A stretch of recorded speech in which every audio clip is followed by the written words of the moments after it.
สายบุญแต่ทุนคนอื่นเขาบริจาคมา 1,000 บาทซ้อย200เก็บใส่กระเป๋า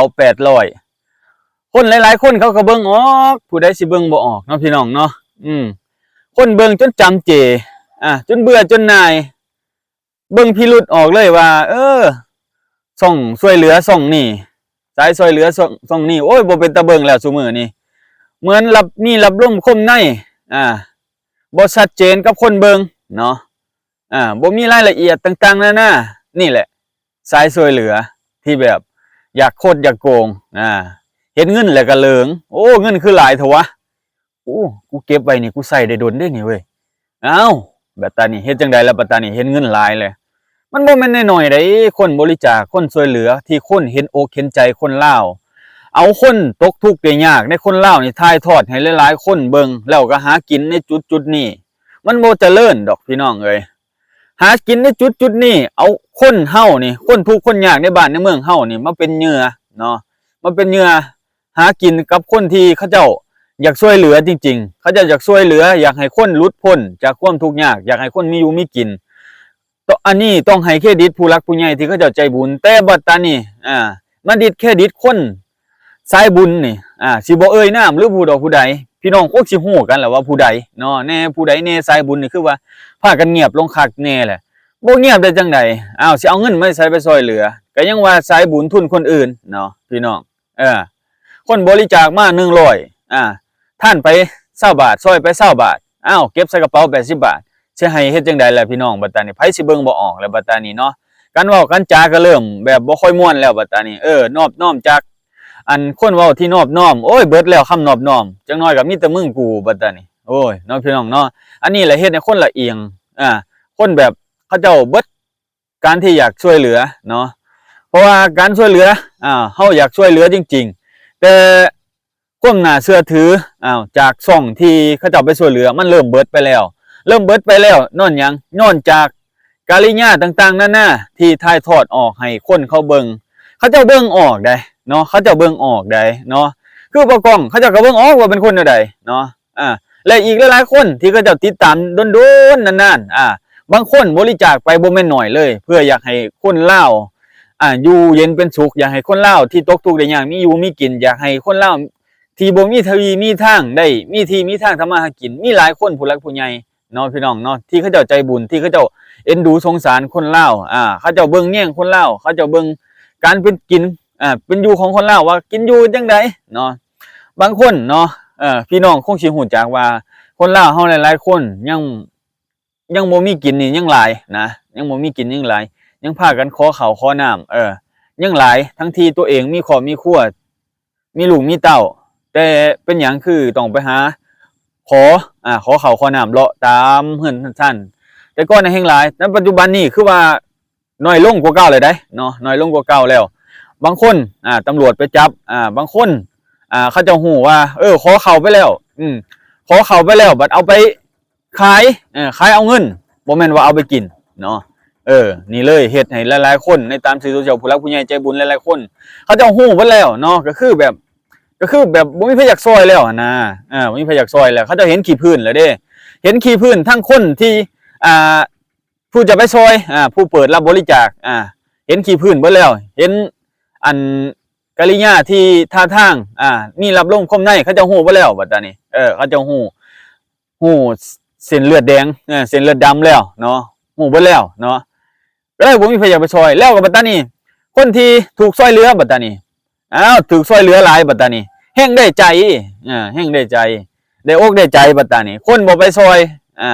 คนบ่ไปซอยก็เครียดเฮ็ดทำเครียดเว้าพื้นช่องนั้นช่องนี้บัดตานี้เฮ็ดให้ผู้หลักผู้ใหญ่เขาเจ้าเบิ่งออกโอ้ยอันนางอันนี้คือเว้าแนวนี้เนาะเว้ากับช่องนี้เป็นจังซั่นจังซี่แบบว่าอิจฉากันเนาะพี่น้องอิจฉากันหมอนี่ได้น้อยหมอนี่ได้หลายอิจฉากันก็เลยแบบแบบจังใดพี่น้องแบบเฮาเบื่อจำเจเบื่อหลายจำเจเนาะเฮาจะบ่อยากเบิ่งมันจำเจหลายเฮาจะบ่อยากเบิ่งเนาะจังนั้นก็ผิดเถียงกันไปซอยอีนางอันนี้ก็โอ้ยเจ้าคือบ่มาซอยคนให้เขาก็เบิดกินแหละเนาะเฮ็ดจังได๋ล่ะพี่น้องว่าตอนนี้ซอยไผคือบ่จักทำมาหากินเนาะเขาซอยได้ซ้ำนี้เฮาก็เอาไปต่อยอดเป็นหยังคือบ่พากันคิดบ่ก้องเว้าไปก็ เขาก็บ่เห็นดอกเขาบ่ได้เบิ่งเนาะเขาบ่ได้เบิ่งเขาบ่ได้ใส่ใจดอกเนาะพี่น้องเนาะก็คือเขาก็ยึดติดการใช้ชีวิตที่เขาเคยใช้อะไรพี่น้องเขาก็บ่ได้ก้าวข้ามตัวเองไปดอกเนาะก็บ่ว่าเขาเนาะพี่น้องอันนี้ก็ได้คนที่เขาตกทุกข์ได้ยากจริงๆมีได้พี่น้องมีได้เนาะเว้าตามความเป็นจริงมีได้แต่ว่าบัดตานี้นะมันมีเรื่องเล่าแบบนี้ออกไปเนาะมีโคตรมีโกงมีช่อราดบังหลวงต่างๆนั่นน่ะการที่เขาจะบริจาคเข้าไปเนาะเข้ากับหน่วยงานต่างๆนั่นน่ะบางทีก็บ่ทั่วบ่ถึงเนาะหรือไปช่องทางหนึ่งที่ช่อง YouTube สายบุญต่างๆเนาะก็จะบ่ได้เอ่ยนามต่างๆเนาะพี่น้องเนาะบางทีก็บ่ทั่วบ่ถึงบางคนก็โคตรโกงเห็นเงินหลายคือบ่กล้องเว้านั่นแหละเห็นเงินหลายแล้วมันตื่นเต้นเนาะกูไปซอยสำนีกับพ่อแล้ววะเฮ็ดดีสิตายเลยว่าสิว่าซอยคนมาหลายเลยเก็บไว้เนี่ยเงินกับเขาบัญชีเจ้าของตัวบ่แม่นตัวเฮ็ดจังได๋ซะเขาบ่ฮู้ดอกพวกจะเอาไปซอยเนาะแจ้งเล็กน้อยไปน้ำไปซื่อๆว่าผู้นั้นเท่านี้ซอยแล้วบางคนน่ะคนที่เขาจะซอยเหลือเขาจะบ่ได้ให้น้ำก็มีหลายบางคนก็อักแอกินแบบนั้นแหละพี่น้องอักแอกินแบบคนที่เขาจะบ่ได้ให้น้ำนั่นแหละอักแอกินเนาะนั่งเถื่อแต่ว่าคนบริสุทธิ์สายช่วยเหลือจริงๆมีหลายคือกันเนาะแต่ว่าเฮาก็บ่ฮู้ว่ามีอยู่ส่วนใดเจใดแต่ว่าคนดีคนบ่ดีมันก็อยู่ปนกันนั่นแหละบางทีมันก็แบ่งกันกินเนาะพี่น้องเนาะแต่ว่าเฮาบ่ฮู้เนาะแต่ว่าเฮาฮู้แต่เรื่องที่แบบเฮาเบิ่งออกเรื่องที่เฮาเบิ่งออกกันที่โคตรโกงกันที่แบบบ่จริงใจกับคนที่เขาเจ้าช่วยเหลือจริงๆที่เขาเจ้าอยากช่วยเหลือจริงๆแล้วคนตกทุกข์ได้ยากเด้บัดตานี้ในปัจจุบันนี้ยังหลายแห่งยังหลายแห่งแล้วบัดตานี้คนที่เขาเจ้าช่วยเหลือมันก็เบิดแล้วบัดตานี้เบิดแล้วเพราะว่าเขาเห็นภาพโดยรวมแล้วเด้เห็นภาพโดยรวมแล้วผู้ใดสิอยากช่วยเจ้าบัดตานี้แม่นบ่ล่ะเฮ็ดจังได๋ล่ะบัดตานี้เฮ็ดจังได๋ต่อเนาะมาเว้าสู่กันฟังหนูเฮ็ดจังได๋ต่อย้อนว่าเขาเจ้าเห็นช่องบางช่องสายบุญบางสายเนาะที่ผิดกันย้อนรายได้ย้อนผลประโยชน์แล้วก็เอามาขายกันมา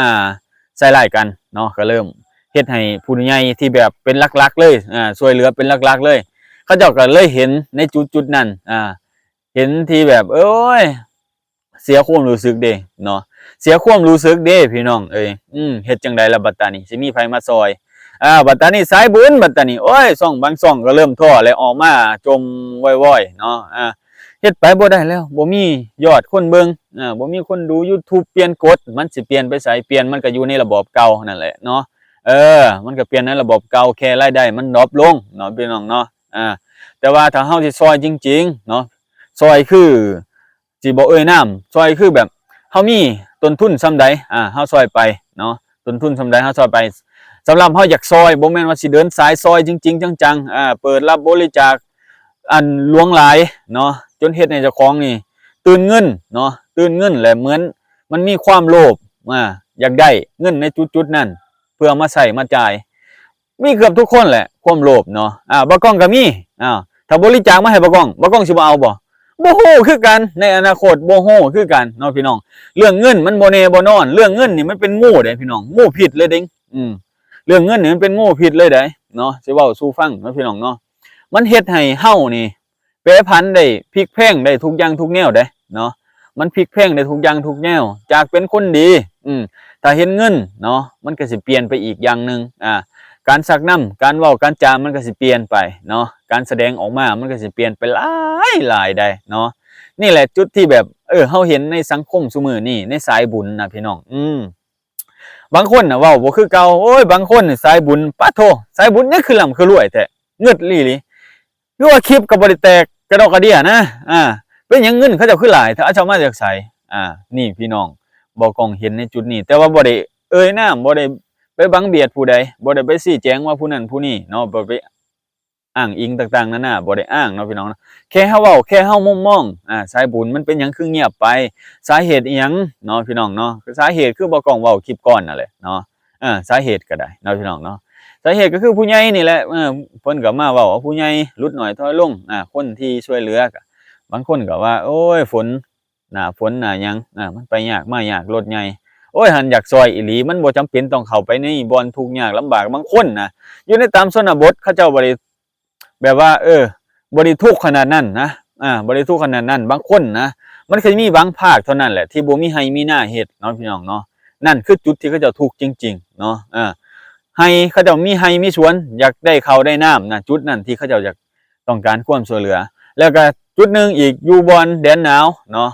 ในบ้านชนบทต่างๆนะที่เขาไปบ่ฮอดนี่คือพ่อแม่พี่น้องทั้งไทยเขาเจ้าอยากส่งเสื้อผ้าต่างๆโอ้นี่แหละจุดดีบัดตานี่เฮาถ้าว่าเฮาสิเปิดบริจาคเฮาก็จังว่ากันกำหนดเท่านั้นเท่านี้เว้าให้พ่อแม่พี่น้องฟังนี่คือระบบที่บ่กล้องคิดเนาะแต่ว่าบ่กล้องบ่เคยดอกคิดว่ามีหลายคนเนาะเฮามาให้แนะนำบ่กล้องคือบ่เปิดสายบุญในช่องเจ้าก็ใหญ่แล้วเพิ่นว่าบ่นะพี่น้องเนาะบ่กล้องสิบ่เอาความลำบากของคนอื่นนะมาให้เจ้าของลำบากนำดอกมันเมื่อยใจเจ้าของก็อยู่น้ำครอบน้ำครัวซอยเหลือครอบครัวเจ้าของให้ดีที่สุดดีกว่าเนาะพี่น้องเนาะเพราะว่าได้ในจุดนั้นบ่กล้องอยากช่วยบ่กล้องก็สิช่วยแต่บ่กล้องทุนบ่กล้องที่ช่วยได้เนาะทุนบ่กล้องที่ช่วยได้อยากช่วยคือกันแต่ว่าจะเอาทุนเจ้าของที่ช่วยได้เพราะว่าเฮาเห็นตัวอย่างหลายๆตัวอย่างให้เบิ่งเลยได้ว่ามันเกิดหยังขึ้นมันเป็นหยังคนเขาคือฮู้ว่าที่พื้นสายบุญนี่เป็นแนวใดนี่แหละพี่น้องการที่เฮาแสดงออกการที่เฮาบ่อยู่กับเนื้อกับตัวการที่เฮาจากเริ่มต้นแล้วก็ในปัจจุบันนี่มันมีการเปลี่ยนแปลงไปเนาะการเว้าการจาการแสดงออกเนาะมันมีจุดเด่นแตกต่างกันเนาะตอนแรกมันสิมีจุดเด่น